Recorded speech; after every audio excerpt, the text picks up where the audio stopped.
Halo teman bincang, kembali lagi di Bincang Academy, persembahan spesial dari DDTC Academy. Bincang santai bahas pajak, bisa Bapak.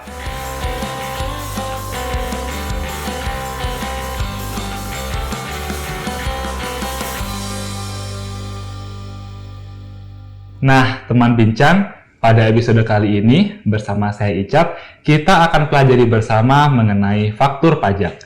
Nah, kita sebagai konsumen seringkali ketika bertransaksi dari pengusaha kena pajak akan mendapatkan faktur pajak. Sebagai contoh dalam gambar ini, faktur pajak yang kita terima dari minimarket berbeda dengan faktur pajak ketika kita bertransaksi dengan pengusaha kena pajak secara langsung. Nah, faktur pajak ini biasa dikenal dengan faktur pajak yang digunggung. Nah, untuk membahas terkait faktur pajak digunggung, telah hadir bersama kita bersama, yaitu Mbak Syadesa Anida Herdona.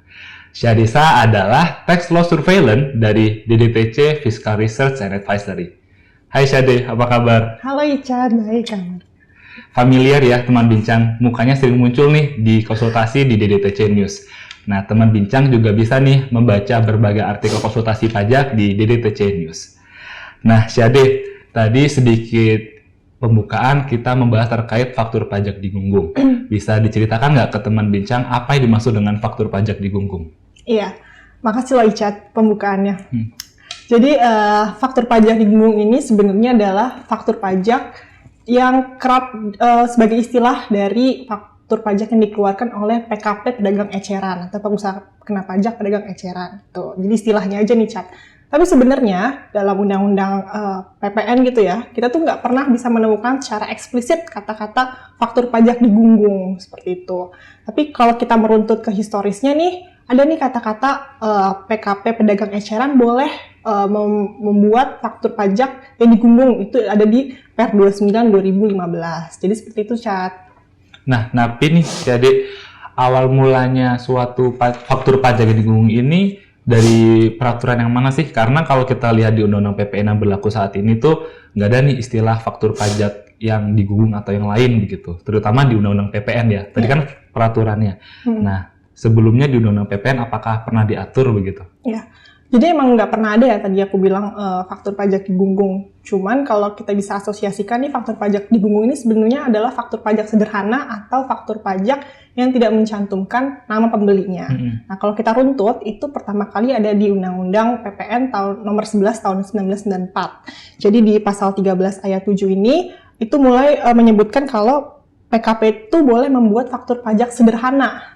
Gitu. Tapi diatur dengan keputusan Dirjen Pajak. Nah, akhirnya tuh ketentuan itu terus berlanjut di perubahan-perubahan Undang-Undang PPN selanjutnya. Sampai di Undang-Undang 42 tahun 2009, itu tidak lagi atau menghapus ketentuan pasal 13 ayat 7 tadi. Jadi udah nggak ada lagi namanya faktur pajak sederhana. Gitu. Nah, meski demikian nih, Cat, faktur pajak yang tidak mencantumkan identitas pembeli ini tetap diperbolehkan karena diatur di Undang-Undang KUP di pasal 14 ayat 1. Intinya, kalau PKP pedagang eceran itu boleh menerbitkan faktur pajak tanpa mencantumkan identitas pembeli dan tidak dikenakan surat tagihan pajak, seperti itu. Nah, kalau kita runtut lagi nih, Cat, di ketentuan sebelumnya nih, di Peraturan Pemerintah Nomor 1 Tahun 2012, itu mengatur lebih lanjut mengenai faktur pajak yang diterbitkan oleh PKP pedagang eceran ini. Nah, pada akhirnya terus berlanjutlah tuh aturan turunannya mulai dari PMK 151 2013, kemudian ada Per 58 2010 sampai akhirnya turun-turun terus sampai ke Undang-Undang Cipta Kerja. Nah, di Undang-Undang Cipta Kerja inilah baru ada salah satu ayat di pasal 13 yaitu ayat 5A yang ditambahkan di Undang-Undang Cipta Kerja yang pada intinya menyebutkan kalau PKP pedagang eceran ini boleh menerbitkan faktur pajak yang tidak mencantumkan identitas pembeli serta nama dan tanda tangan penjual, tapi dengan karakteristik konsumennya itu konsumen akhir, seperti itu. Nah, dari Undang-Undang Cipta Kerja ini, aturan turunannya ada di PP 9 2021, kemudian ada PMK 18 2021, sampai mungkin kalau kita lihat di Per 03 yang mana telah diubah dengan Per 11 2022 ini, sudah mengatur juga mengenai faktur pajak digunggung untuk pembeli dengan karakteristik konsumen akhir, seperti itu, Cak. Berarti untuk pengusaha kena pajak yang ingin menikmati fasilitas berupa faktur pajak digunggung ini hanya berlaku bagi pengusaha kena pajak pedagang eceran begitu Iya, ya. betul. Yang mana penyerahan barang kena pajaknya atau termasuk jasa kena pajaknya juga ini. Jasa kena pajaknya juga. Itu diserahkan langsung ke konsumen akhir. Ya. Dan fasilitasnya di faktur pajak digunggung tersebut tidak perlu mencantumkan identitas konsumen. Begitu. Namun apakah ada kriteria lain nggak, Dek, untuk faktur pajak digunggung ini bisa dimanfaatkan oleh pengusaha kena pajak seperti apa? Ya, jadi memang buat menerbitkan faktur pajak digunggung ini, memang kan tadi seperti aku bilang itu diterbitkan oleh PKP pedagang eceran ya, Chat. Sebenarnya kalau kita lihat lagi nih, alasannya kenapa sih PKP pedagang eceran boleh menerbitkan faktur pajak digunggung? Itu karena kalau kita lihat dari karakteristik bisnisnya, mereka tuh biasanya menyerahkan BKP atau JKP ke konsumen akhir yang memang secara kuantitas itu besar, banyak gitu per hari gitu. Tapi secara nominalnya relatif kecil, maka untuk kemudian administrasi akhirnya boleh mereka menggunakan faktur pajak digunggung. Nah, tapi pada akhirnya ketentuan penerbitan faktur pajak digunggung ini itu terdapat dua sudut pandang, Chat. Jadi pada saat Per 58/2010 ini mengatur ketentuan diperbolehkannya penerbitan faktur pajak, tapi yang diatur ini adalah kriteria PKP pedagang ecerannya.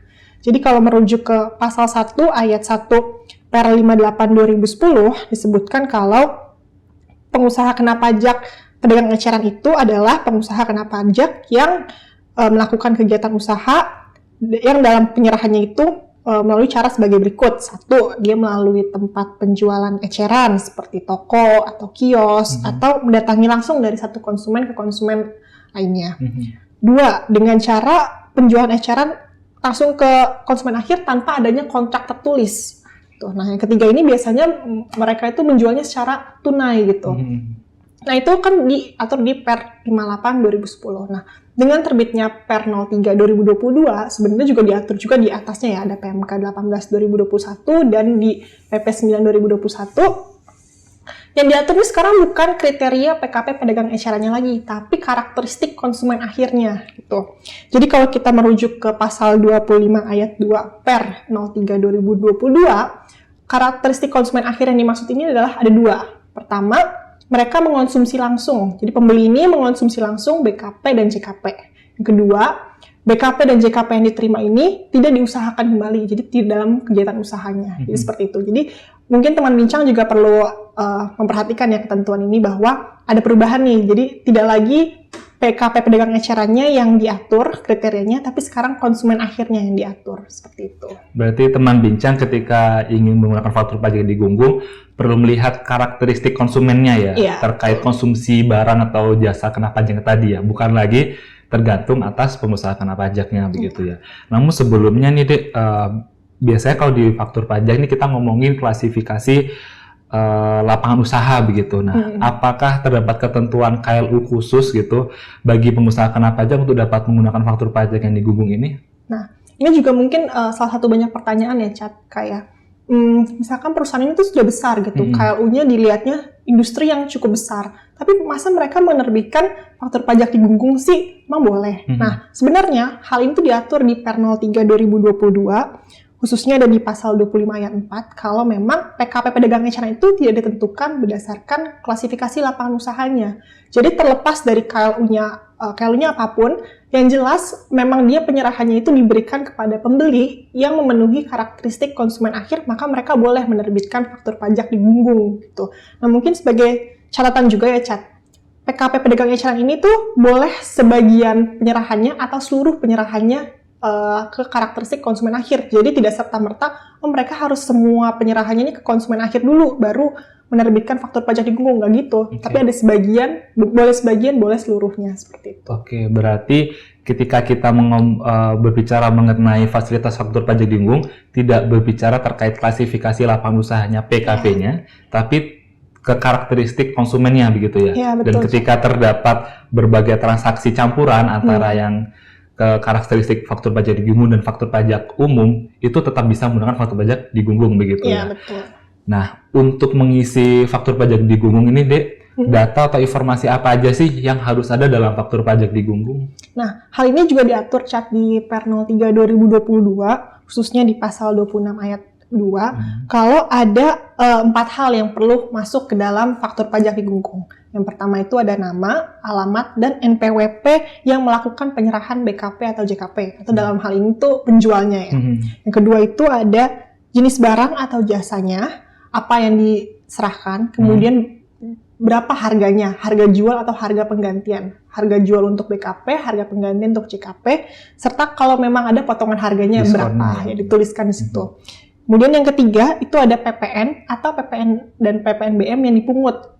Dan yang keempat itu ada kode nomor seri dan tanggal pembuatan faktur pajak. Nah, mungkin sebagai informasi, kode nomor seri ini tuh disesuaikan lagi ke aktivitas usaha PKP-nya gitu. Jadi nggak ditentukan oleh undang-undang atau oleh ketentuan yang berlaku seperti itu. Oke, berarti di sini jelas ya bahwa di faktur pajak digunggung ini tidak ada identitas pembeli, hanya terkait identitas penjual serta kode dan nomor seri faktur pajak beserta transaksinya begitu ya, ya. Betul, Nah, lalu bentuknya ini apa saja sih dari faktur pajak digunggung ini? Nah, mungkin bingung juga kali ya kita memvisualisasikannya seperti apa sih bentuk faktur pajak digunggung gitu. Nah, sebenarnya disebutkan juga di Per 03 2022 kalau bentuk faktur pajak digunggung ini tuh bisa bentuk cash register, karcis, kwitansi, atau tanda pembayaran lainnya gitu. Jadi saat kita menerima kwitansi yang memang sudah ada komponen apa tadi faktur pajak digunggung sebagaimana diatur di Per 03, maka sebenarnya itu sudah menjadi faktur pajak digunggung gitu. Itu sudah menjadi bukti penyerahan dari PKP pedagang ecerannya. Gitu, oke. Lalu kita bahas terkait prinsip PPN nih deh. Biasanya kan ada pajak masukan dan pajak keluaran. Tadi saya bilang nih kalau misalkan kita sebagai konsumen gitu, kita sebagai konsumen akhir begitu.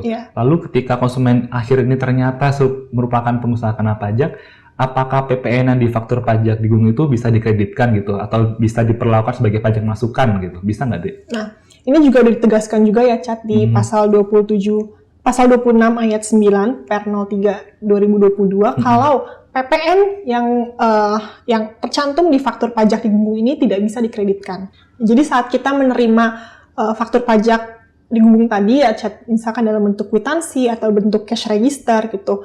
Nah, kita sebagai PKP nih, kita kan tadi konsumen akhir ya, kita nggak bisa mengkreditkan PPN tadi karena memang sudah diatur bahwa PPN ini nggak bisa menjadi pajak masukan yang bisa dikreditkan seperti itu, Chat. Oke, itu dari sisi konsumennya begitu ya. Lalu kembali lagi ke sisi pengusaha kena pajak sebagai penjualnya nih. Ketika melakukan transaksi yang terutang PPN nih, biasanya penjual akan melaporan nih Dek, di SPT masa PPN setiap bulannya begitu.